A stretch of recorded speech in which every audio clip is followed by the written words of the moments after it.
a century, the movies have brought our most vivid nightmares to life. Often, the fear is conjured from fantasy, from imagining the unimaginable. But it's even more frightening when the demons are real. Based on a true story. Just that small phrase that these events actually happened sort of makes the film much more both relevant and much more terrifying.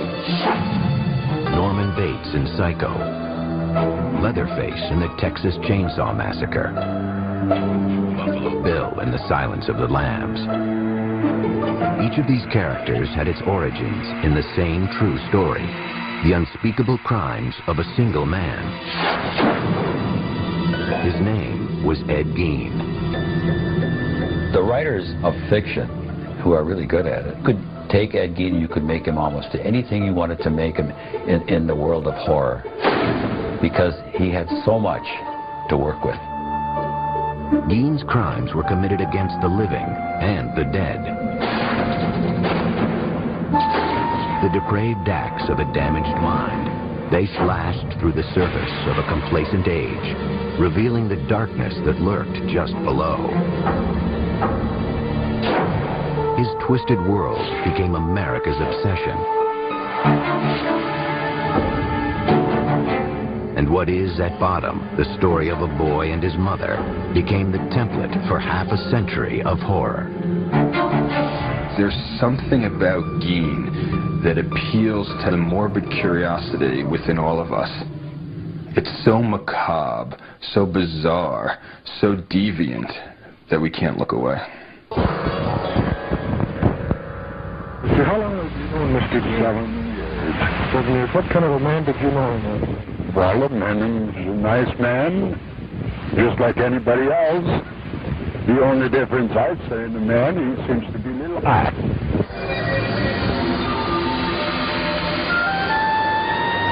No one ever claimed that Plainfield, Wisconsin was a small-town paradise. In the fall of 1957, it was home to about 700 people, a quiet, hard-working place on the windswept flatlands of central Wisconsin. They had the main hardware store for that area, a food market. They had a restaurant or two, a saloon. There was nothing that would distinguish it from, probably 100 other communities in Wisconsin. That all changed over the course of one cold weekend, with a mysterious disappearance and a shocking discovery.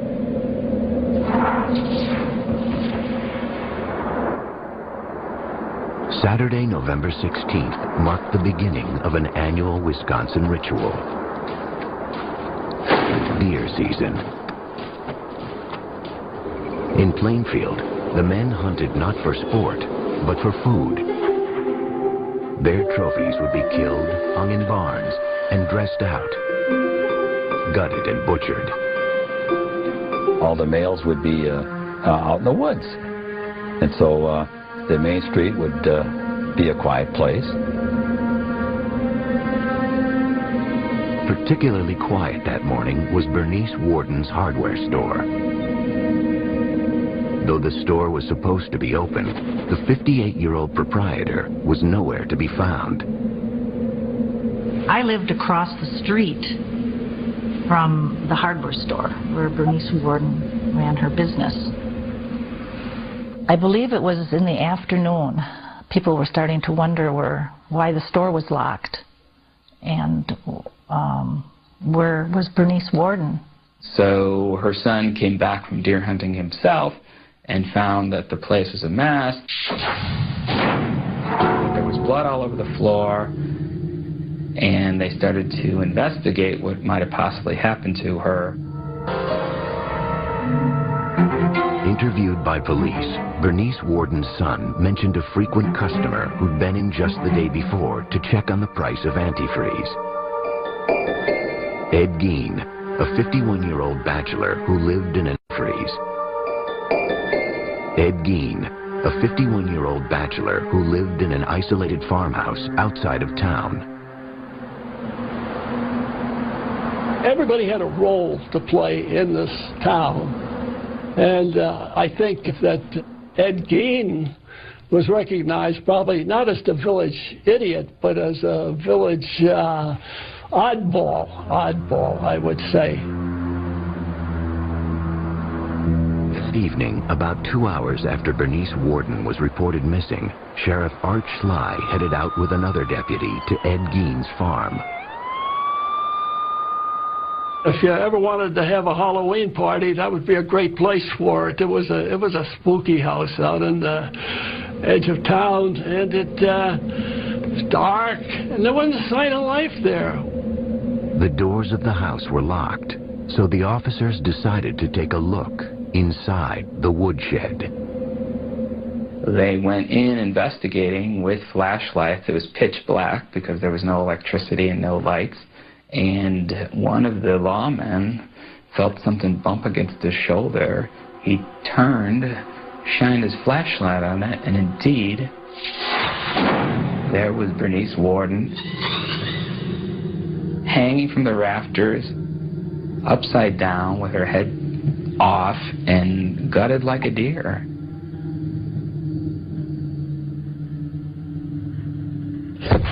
Ed Gein was taken into custody that night. As he sat quietly in his cell at the Washara County Jail, police continued to search his woodshed and then cautiously ventured into his home. Inside, they would discover a horrific scene. Bernice Worden's gutted carcass, it turned out, was only Ed Gein's latest grim creation.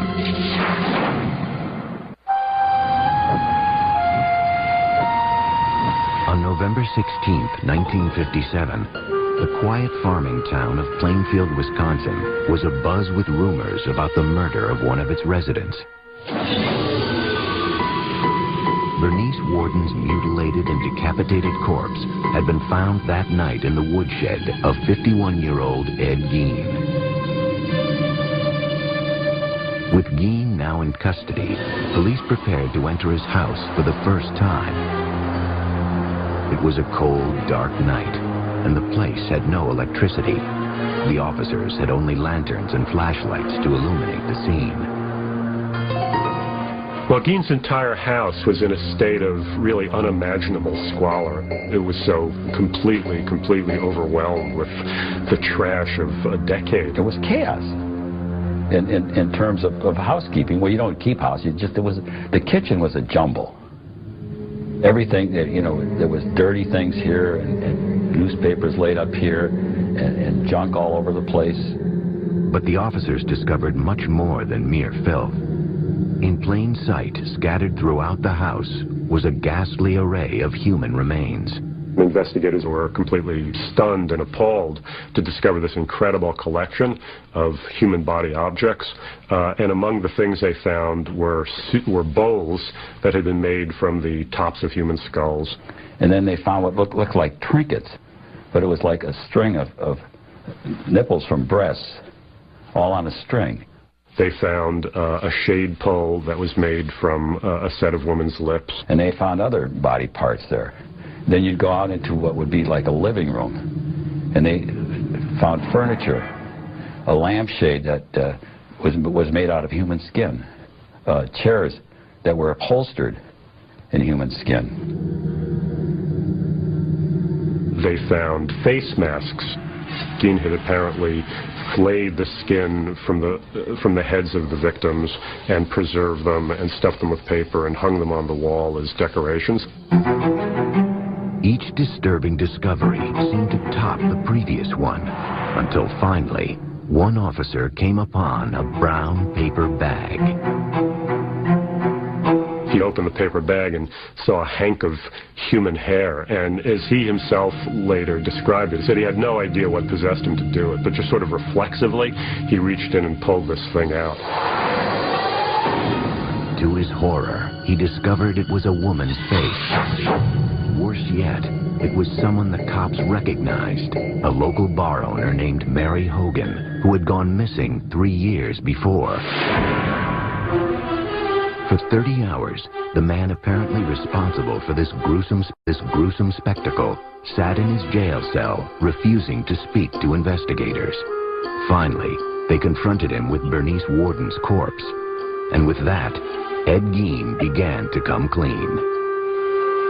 He was perfectly happy to cooperate with the police. You know, all he asked for was a slice of apple pie with some cheddar cheese on top of it. And according to the investigator, Ed ate the thing, and after that he told them anything they wanted to know.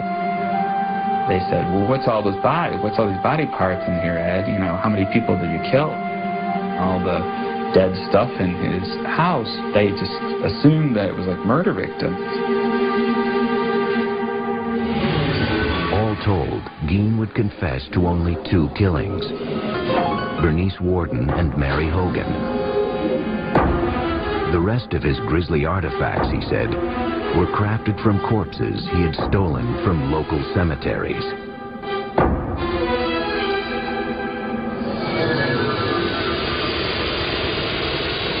Plainfield woke up that Sunday morning to find out what had been living in their community for all these years, and that was Ed Gein.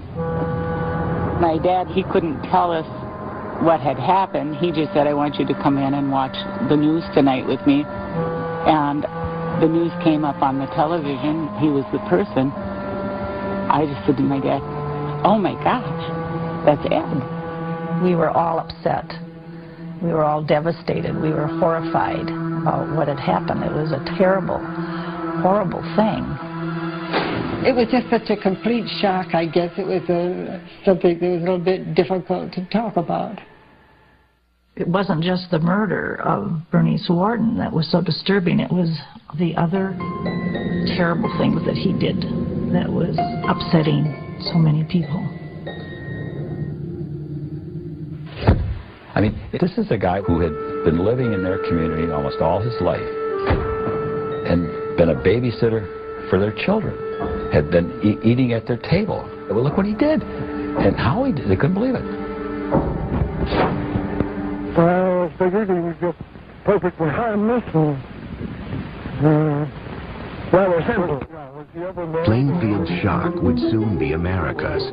Almost immediately, hordes of reporters descended on the town. It was the beginning of Ed Gein's transformation from anonymous psychotic to cultural icon. And it could all be traced back to the story of his childhood.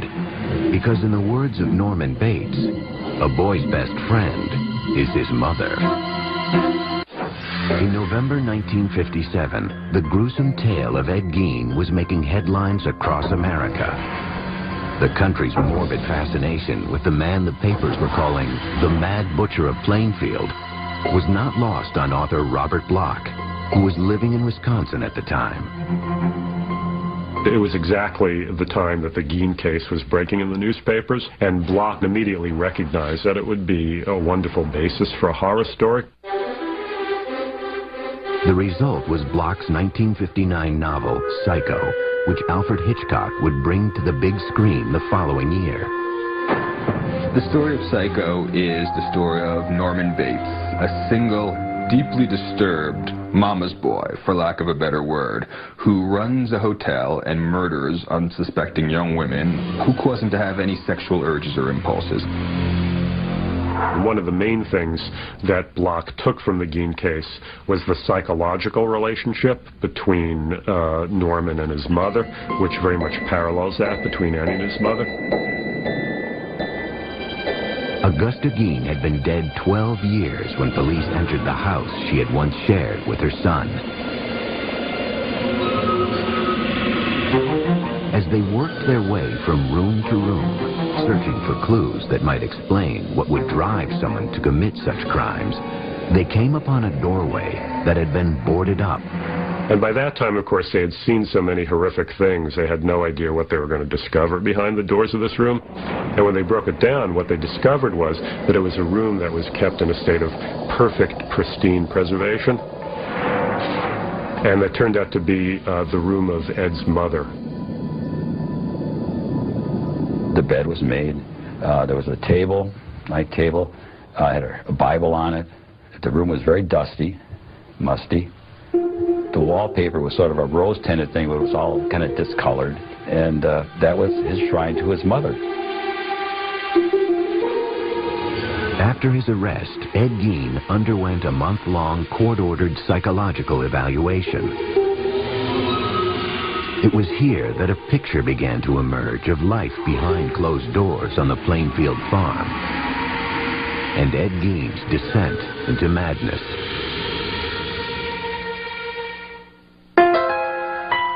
Born in 1906 in La Crosse, Wisconsin, Edward Theodore Gein was the son of an alcoholic grocery store owner and a strong-willed, God-fearing housewife.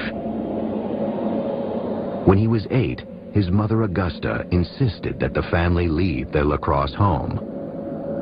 One reason, apparently, she insisted that the family move from La Crosse was because, in her mind, it was like Sodom and Gomorrah.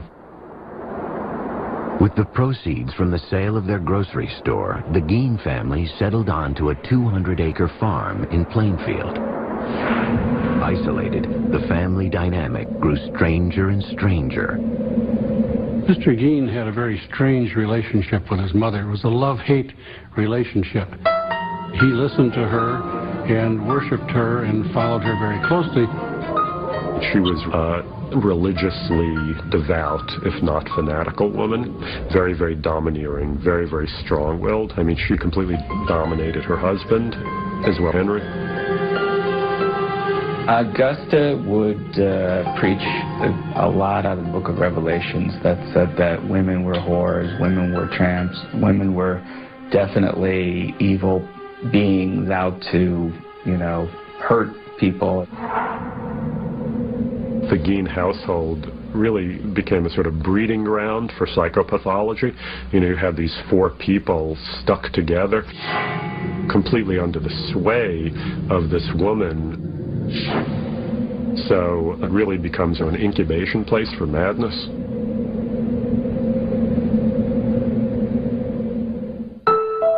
Gein attended school until the age of 14.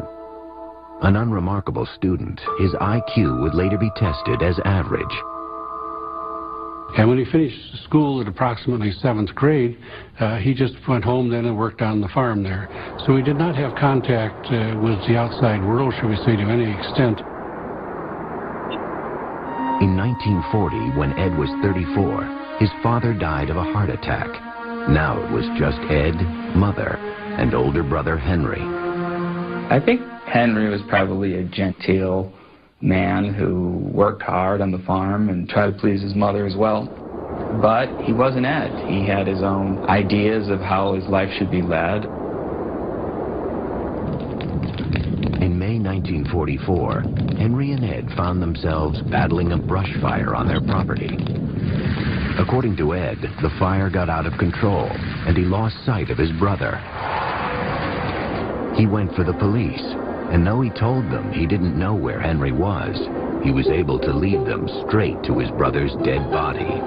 I've heard rumors that there were bruises on Henry's head that weren't ever explained away. But at the time, it was such a big tragedy for the family, it just became, well, they've already been through enough. Ed and Mother were now alone, but their union would be short-lived. Just months after burying her son Henry, Augusta suffered a stroke that left her partially paralyzed. When Mother became ill, had a stroke, and was paralyzed, he cared for her very closely and literally, seemingly worshipped the ground she walked on. Sometime in 1945, Augusta Gein suffered another stroke. She died that December, a devastating blow to her 39-year-old son. His mother had completely undermined his manhood in every way. And at her funeral, he was reacting like a little schoolboy who had just lost his mommy, and just crying hysterically. Everything that he knew in the world seemingly was gone. That was his one link with sanity that was remaining at that point. Until 1945, Ed Gein's world had been entirely defined by his deeply religious and domineering mother. His world had been entirely defined by his deeply religious and domineering mother. Her death that December left him for the first time on his own. Living alone in an isolated farmhouse outside Plainfield, Wisconsin, the 39-year-old earned money by helping the townspeople with odd jobs or working on threshing crews. From the time I was pretty small, Eddie Gein was always just, part of the crew. From where our farm was, he was about 2.5 miles away is all. And we'd get in the car and go over and see Eddie. We'd pull into his yard, and I can still remember doing that. And Eddie would always come out and talk to us in the yard. So we never was in his house or anything like that. He was not the village idiot, that's for sure. The housewives in town, they would trust him. Can you fix this? I got a door that squeaks at, or can you fix the hinge on my door? Sure, I come over. He was a hard worker. When you paid him $1, you had $1.50 worth of work out of him. I mean, he didn't slack off. He wouldn't screw anything up. I think that everybody treated him, even though he was maybe a little, what you'd think, a little different. But Eddie was Eddie. Oftentimes, when the threshing crews broke for lunch, the women would provide them with meals. When you listen now, the women that would talk about it, they felt kind of funny when Ed would look at them. He would give off kind of a funny, it made him uncomfortable the way he would stare at them. Something about his eyes that bothered me. I didn't feel like he was a person I would trust. Strange. Gein had a reputation around town as odd, yet harmless. Behind closed doors, however, he struggled to cope with life after Mother. Psychiatrists who interviewed Gein concluded that during the years after his mother's death, his psychological problems crossed the line into psychosis. Mr. Gein's mother's death affected him tremendously. He had no other person to communicate with or talk with. And consequently, he just turned to his inner fantasies, his other interests, and found that without Mother, he didn't know what he was going to be doing. He would come home to this empty, decaying farmhouse. Again, it was without electricity. That was without indoor plumbing. He was completely isolated. Gein's mother had left him terrified of human contact, of women in particular. His loneliness, however, drove him to seek his own perverse sort of companionship. At some point, Gein said, he began to make nighttime raids on local cemeteries. Ed was a reader of the obituaries. He was fascinated by who had just passed away. Ed would find out when the service was going to be, where the burial was going to be, and as quickly as he could get there in the dark of night, he would go and open that grave and get that body.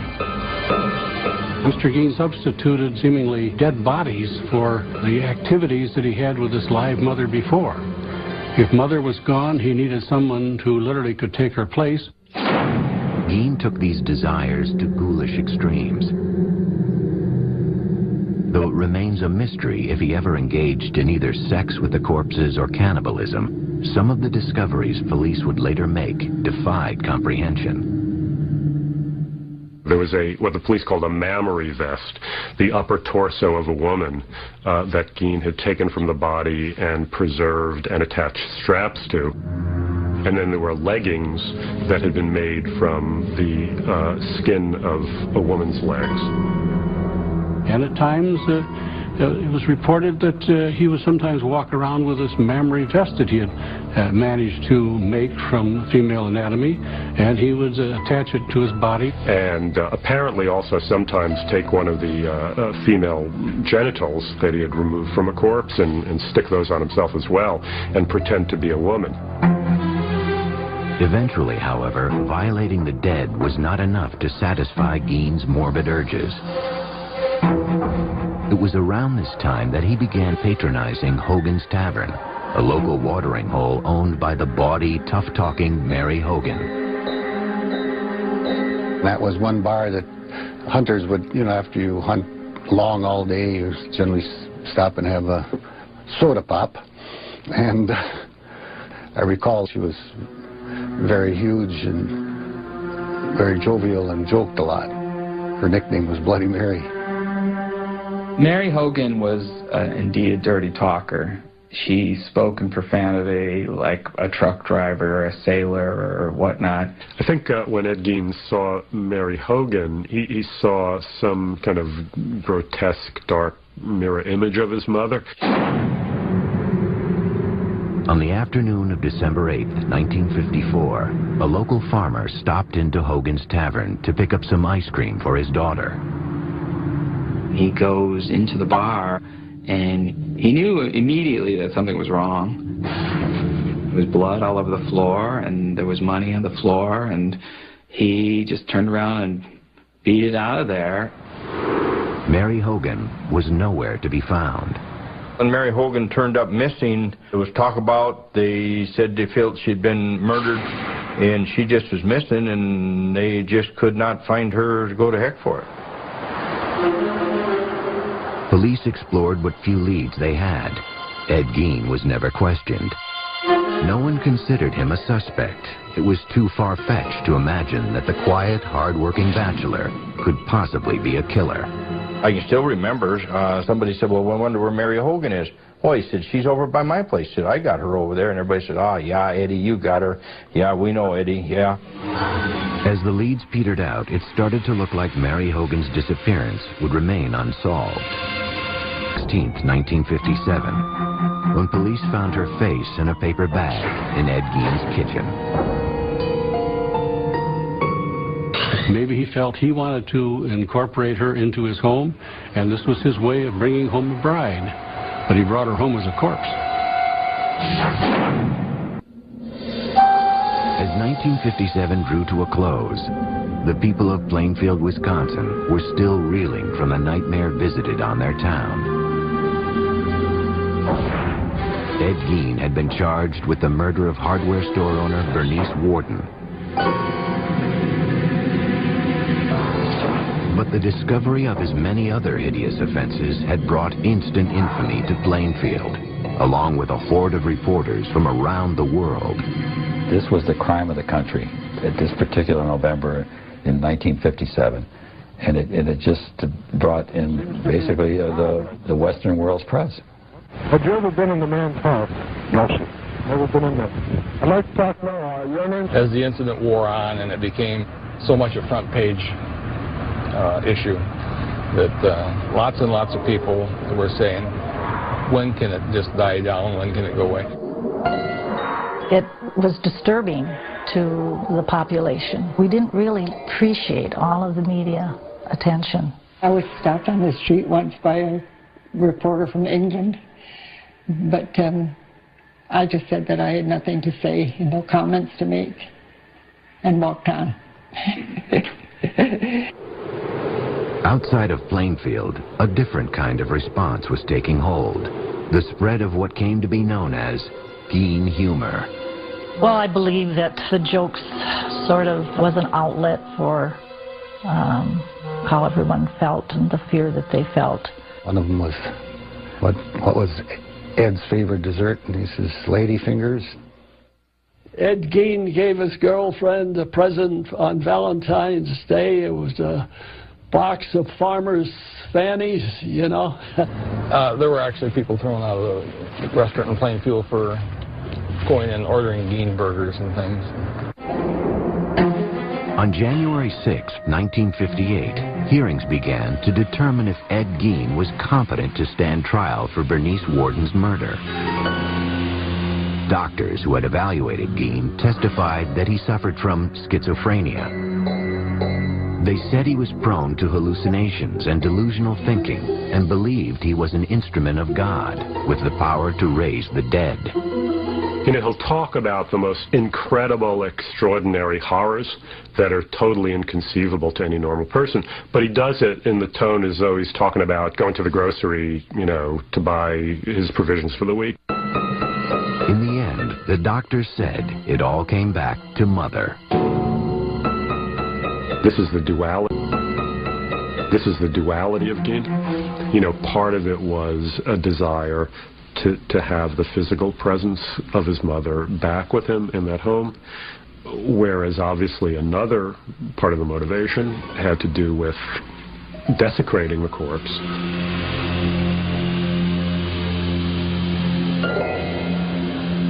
Reporter Dick Leonard remembers sitting next to Gein as the sanity hearing drew to a close.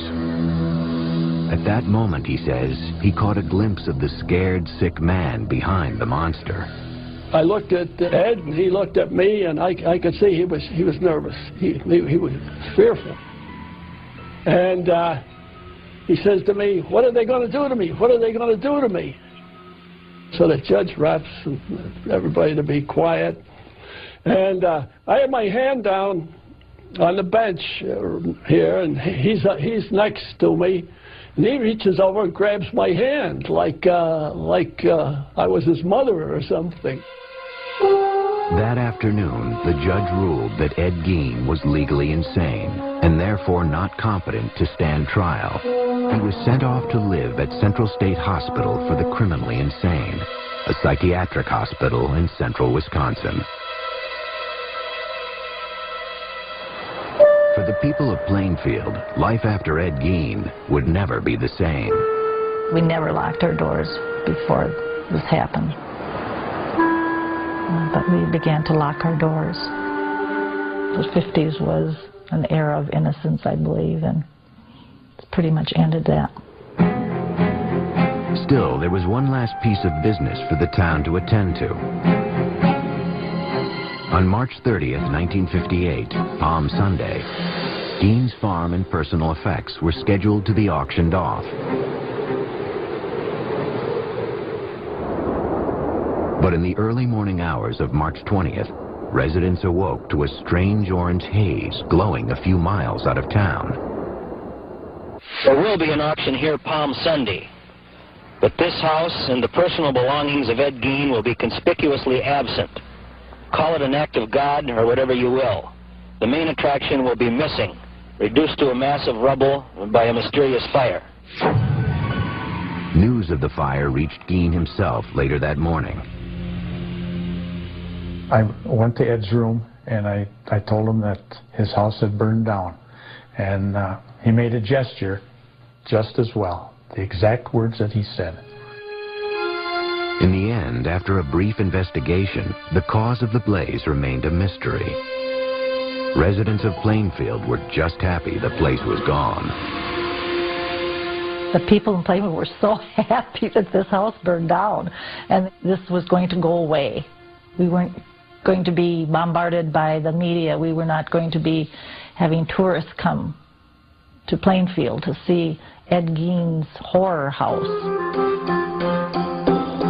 The auction of Ed Gein's estate still took place as scheduled on March 30th. Gein's grisly handiwork was not up for sale. All the human remains had been shipped off to the Wisconsin State Crime Lab. Yet that didn't stop hundreds of curiosity seekers from descending on the farm.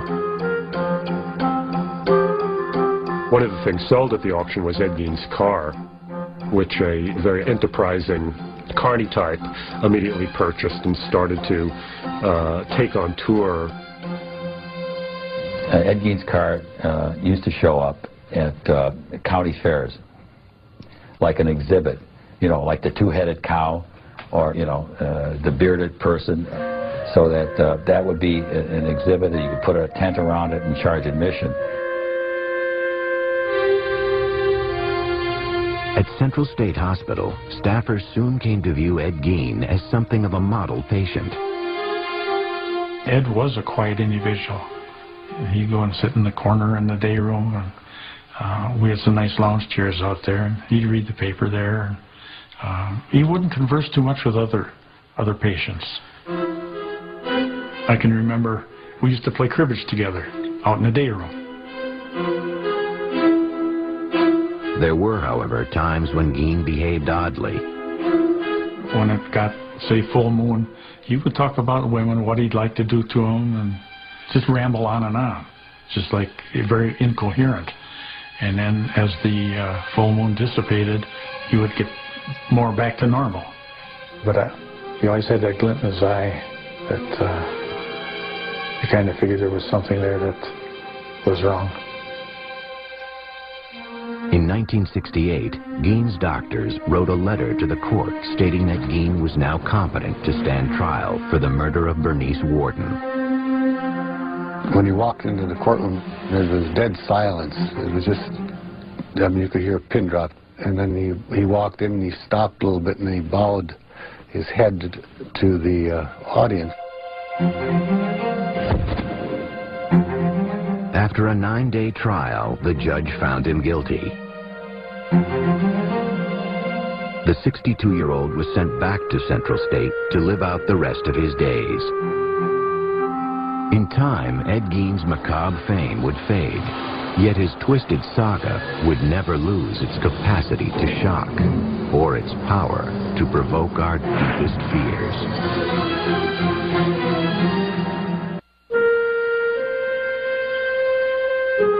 By the early 1970s, an aging Ed Gein was quietly passing his days in a Wisconsin mental institution. He'd go to his room a lot and lay on the bed and kind of daydream. So I don't know what he was thinking about. I couldn't read his mind, but we always had the thought that he was thinking about what he had done. Gein and his gruesome crimes had long since faded from the public consciousness.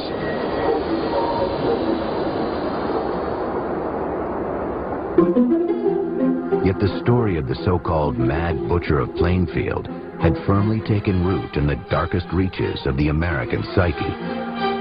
There was a time where he became almost unlifelike, almost like he was a creature of fiction, I think. Some type of a demigod, almost.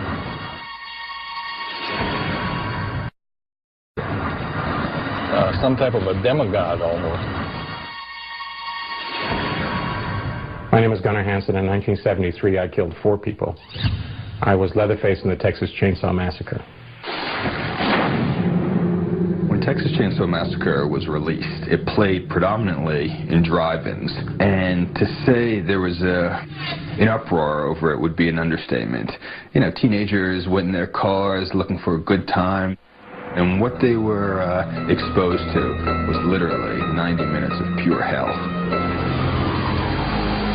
Directed by Tobe Hooper, the film featured a character named Leatherface, who wore a mask made of human skin. During the filming, late one night, Tobe told me that this was based on Ed Gein, very loosely. I mean, what he said was that Ed Gein was the inspiration for the family, that if you take essentially the fact that they made furniture out of bones, that they had skin lamps, that they might be cannibals, and that Leatherface wore a mask, those characteristics were lifted from Ed Gein. What Leatherface really is Ed Gein as a little child would imagine him to be. Because these crimes were real, we had to make Leatherface into this hulking monster who wears a mask of human flesh and wields a chainsaw, instead of being the boy next door who does these horrible things. 17 years later, a different take on the legend of Ed Gein would help make the film The Silence of the Lambs a critical and commercial hit. If you look at The Silence of the Lambs, where the Buffalo Bill character is trying to make a skin suit out of women's body parts, which is something that's based directly on Gein. The killer, the grave robber, all of the things that, you know, you want to get into a good horror story, he was there. He was their source. Because the imagination could take Ed Gein anywhere, and it has. The irony is that as twisted as Norman Bates was, as terrifying as Leatherface wielding his chainsaw is, and as pathologically insane as Buffalo Bill is, Gein was worse. Gein had everything these characters had in spades. 2001 saw the release of a low-budget independent film about the life of Ed Gein. I thought Ed Gein would be a good topic for a movie just because of the mindset of this person. This person who lives by himself with his fantasies and with just his loneliness and his mental illness, eventually steps over the line and becomes a killer. On July 26, 1984, Ed Gein died of respiratory failure. He was 77 years old. There wasn't too much emotion at that time. There wasn't much talk going on in town other than he's gone. He's dead. Ed Gein ended up being buried in the most appropriate place for him, right next to his mother in the Plainfield Cemetery. You know, ever since her own death in 1945, it had been his great dream to get back to her, and finally in death he had achieved that. Sometime after his death, Ed Gein's tombstone was stolen from the ground. It was eventually recovered and is currently being kept in storage at the Waushara County Sheriff's Department. To this day, however, groundskeepers at Plainfield Cemetery still find flowers and letters that have been left at his grave. There's no way in the world that anyone could ever decipher completely or even intelligently what Ed was thinking or doing. It's not the nature of man to do the things that he did. It's an aberration. The fact that Ed Gein was a sick man mentally, I don't think that mattered to any of us. He did some horrible things no matter what his condition was, and so we had no sympathy for the man. Mr. Gein was an example of a monster that was in hiding. He was not known to his neighbors. He presented a facade of normality to them, and that's why he literally could have the mask of sanity over the whole situation until he was discovered. Obviously, we can never really know. To ask what made Ed Gein is ultimately as unknowable as to ask what made Mozart Mozart. You just don't know. On the next Cold Case Files, they knew it was no accident. I've been to a lot of hunting accidents, none of which look like this. They finally had their man. This is it. This is where Jimmy's going to confess to me. Then it all went wrong. On Cold Case Files, next, only on A&E. Off and gutted like a deer.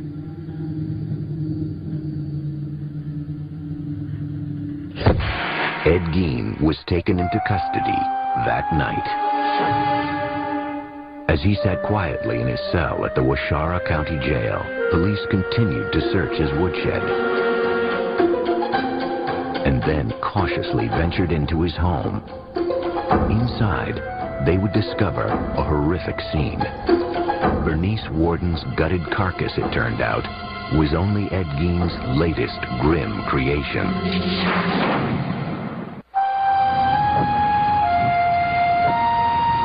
On November 16, 1957, the quiet farming town of Plainfield, Wisconsin was abuzz with rumors about the murder of one of its residents.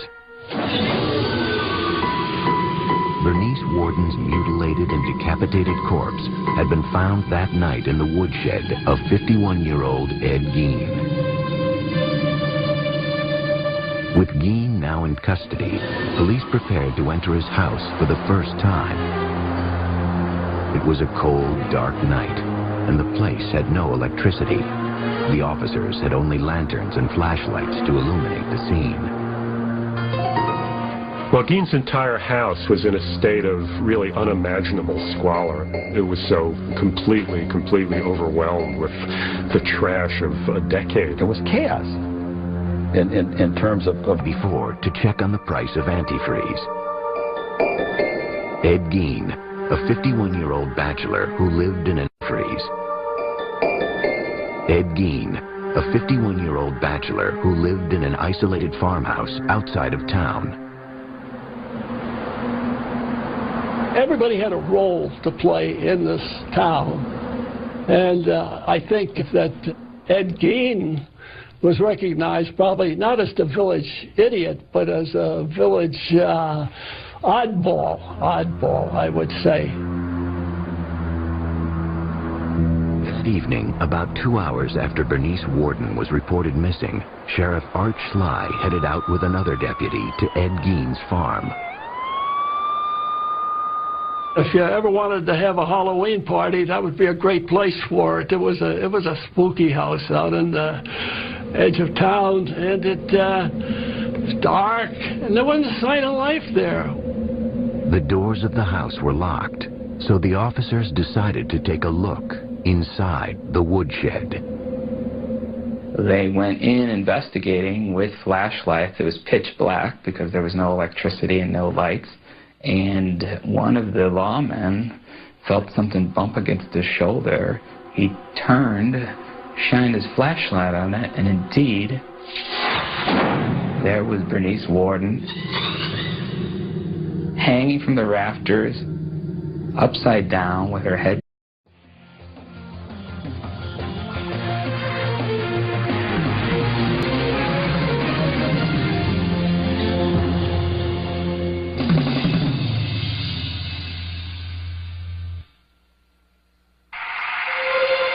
For more than a century, the movies have brought our most vivid nightmares to life.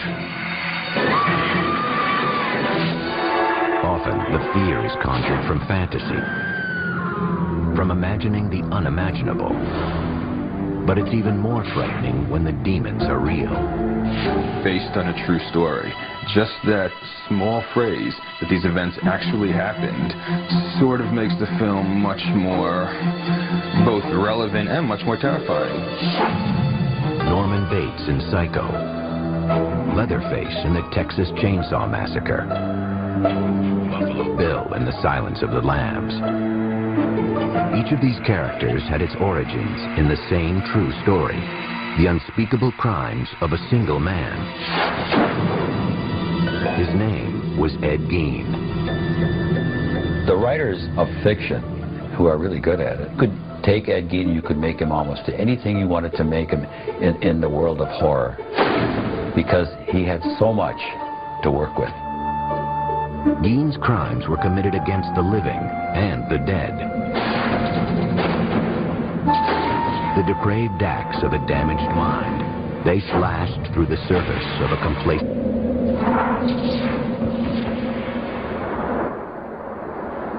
Saturday, November 16th marked the beginning of an annual Wisconsin ritual. Deer season. In Plainfield, the men hunted not for sport, but for food. Their trophies would be killed, hung in barns, and dressed out, gutted and butchered. All the males would be out in the woods. And so the main street would be a quiet place. Particularly quiet that morning was Bernice Worden's hardware store.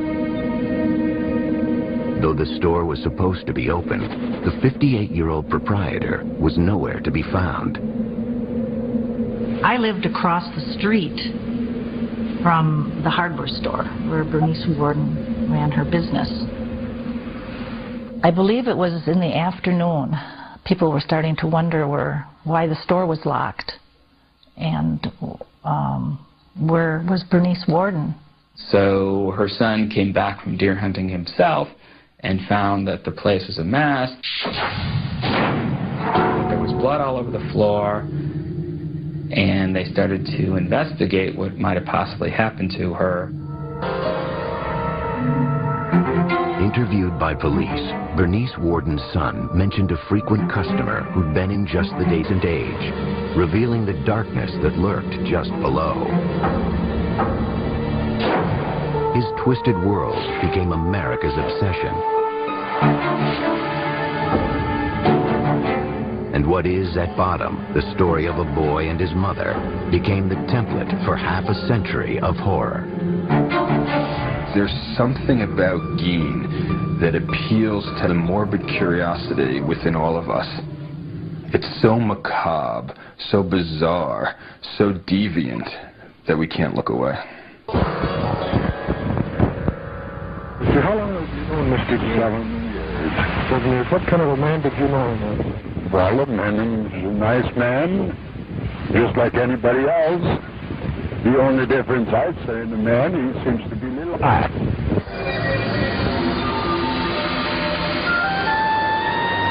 No one ever claimed that Plainfield, Wisconsin was a small-town paradise. In the fall of 1957, It was home to about 700 people, a quiet, hard-working place on the windswept flatlands of central Wisconsin. They had the main hardware store for that area, a food market. They had a restaurant or two, a saloon. There was nothing that would distinguish it from, you know, probably 100 other communities in Wisconsin. That all changed over the course of one cold weekend with a mysterious disappearance and a shocking discovery.